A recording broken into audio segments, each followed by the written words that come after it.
Greetings, beloveds. Amy here with Peregrine Alchemy. I'm just going to dive right into a card draw. I just want to see what Spirit is wanting us to hear tonight. Taking a deep breath, dropping into this present moment.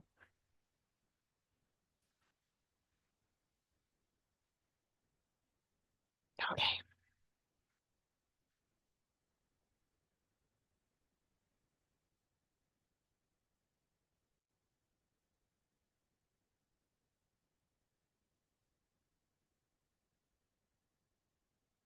You.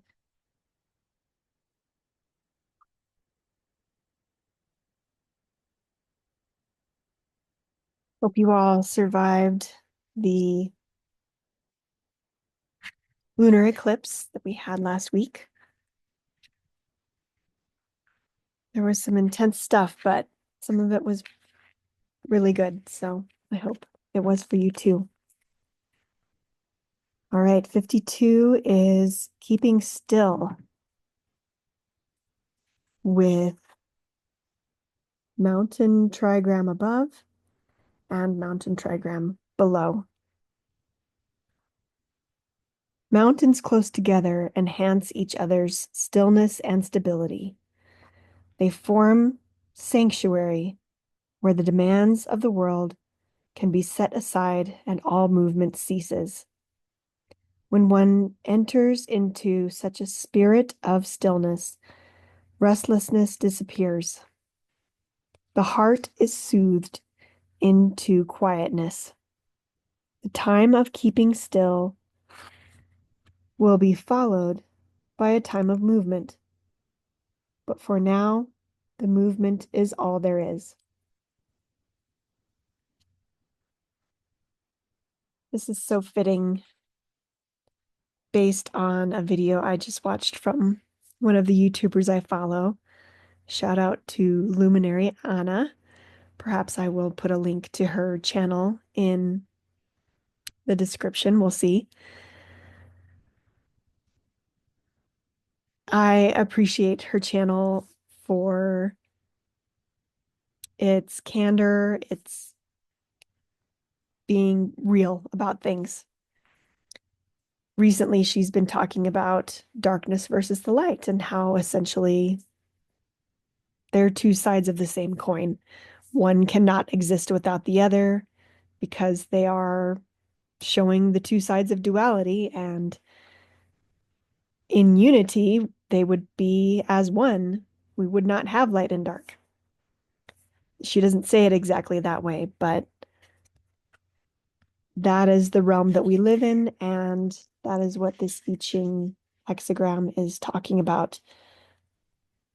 In this moment, we are coming to a moment of stillness, and then movement will come from that. It never stays the same. Change is the only constant.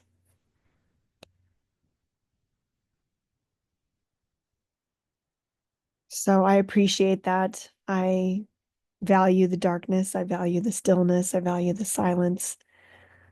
I value winter, for example. She mentioned in one of her recent videos that she loves summer, which I know a lot of people do, but that's why I love winter. It actually gets quiet in a way that rarely happens in the summer.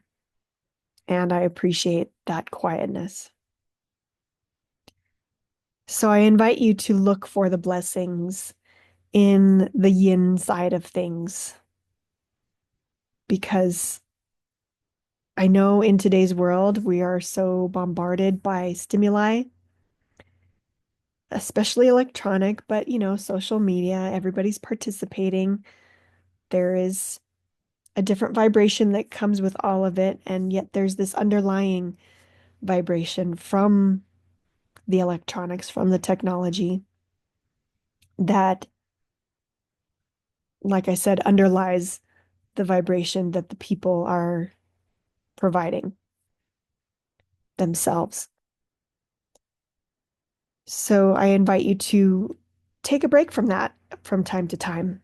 I have noticed that during full moons and especially during eclipses, the EMFs, electromagnetic frequencies, or fields, whichever you want to make that F stand for, become much more intense, much more inflaming. And I was having a lot of inflammation in my left arm. And biogeometry has some wonderful ways of correcting that. But sometimes during these very intense times, there is no other way other than to take a break from the electronics. Having ergonomic setups can help too, but there isn't a whole lot you can do with your phone that is different. You kind of have to hold it a certain way. And if you do that too much, you're probably going to have some kind of injury occur. So that's something you can do even without any knowledge of biogeometry or anyone to help you with that.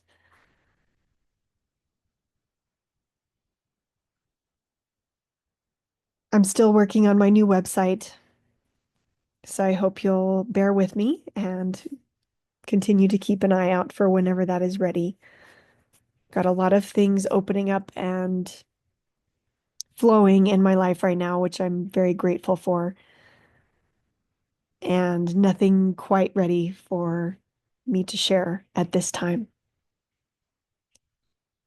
But I am happy to be making more videos at least, and I love the I Ching because there's always a wonderful lens by which we can look into things through the light of, or with the light of nature, with the light of the cycles, and that everything in this moment is perfect exactly as it is. And we don't have to grasp and hold on to it either. It'll be perfect when the next moment arrives as well. Thank you for joining me. Namaste, beloveds.